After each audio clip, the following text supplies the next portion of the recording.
Good morning. Intro to art. I am not here. You have a guest teacher, a substitute teacher, which regardless if you're watching this up on the big screen or you're doing this on your own handheld devices, I wanted to kind of give you just a brief overview of what you'll be working with. So yesterday we talked about a whole bunch of different blending techniques that you can use pen and ink that is, to achieve just different values of darkness and lightness. If you go back to your sketchbooks, I have mine handy right here. You probably will remember that we did, the hatching lines, the cross-hatching lines, the random scribbled lines, or the stipling lines. Well, today what I'd like you guys to do is I'd like you to put this to task and actually try this out on three-dimensional objects. I ended class by showing you exactly the right and wrong ways to do this with, oh, Belle, you can leave now. Don't leave. Don't leave right now. But I did this example with you guys before you left, talking to you guys about the wrong way to fill in, a three-dimensional shape, and the right way, the correct way to fill in a three-dimensional shape. And really what you're imagining here is what this would look like if you were wrapping it in imaginary string. Well, that's the same thing that I have for you guys today, only your shapes are a little less geometric. I guess it would help if I show you guys or rotate this the right way.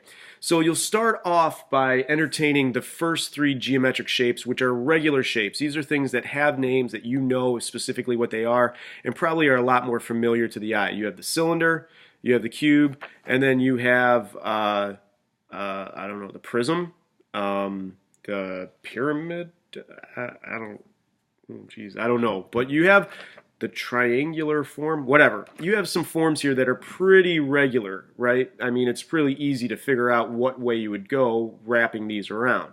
But then you have some more abstract geometric shapes on the bottom and also on the back, right?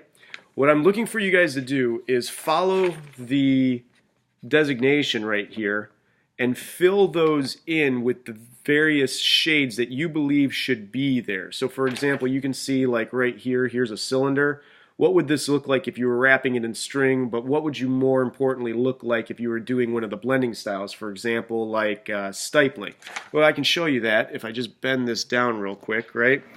If I was doing stipling on this one, I probably would have a whole bunch of dots right here going up the edge, and maybe those dots would be really, really close, right?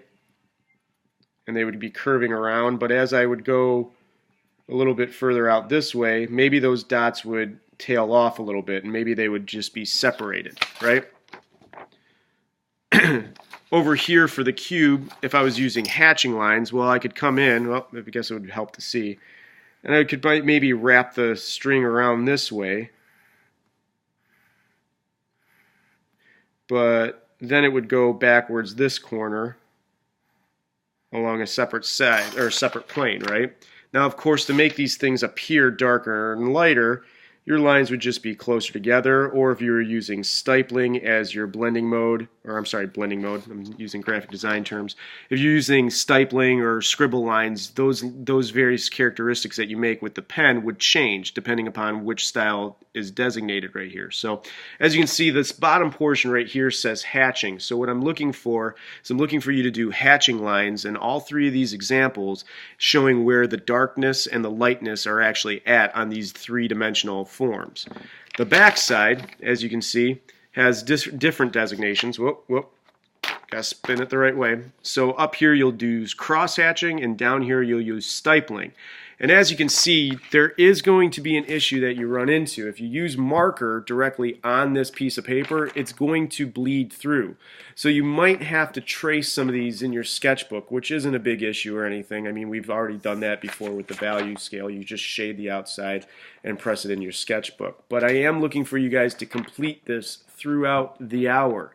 So when you guys finish this, whether you're doing this in your sketchbook or you're doing it simply on this piece of paper, I'm going to ask you guys to take a picture of it and either email, Instagram, or Twitter it straight to me using no hashtag, just my screen name, at Mr. Pappas Teach. That's both for Twitter and Instagram. Or you can email using my email address on the board, mrpappas1@gmail.com. I will be looking for those photographs of whatever you guys are able to get finished in the class time. This video has already gone a little bit too long, so I want to sign off here and make sure that you have enough time to work in class.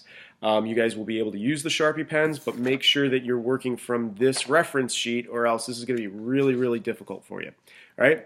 Good luck, guys. I can't wait to see what you have until or on Wednesday's class, and I will see you in a day.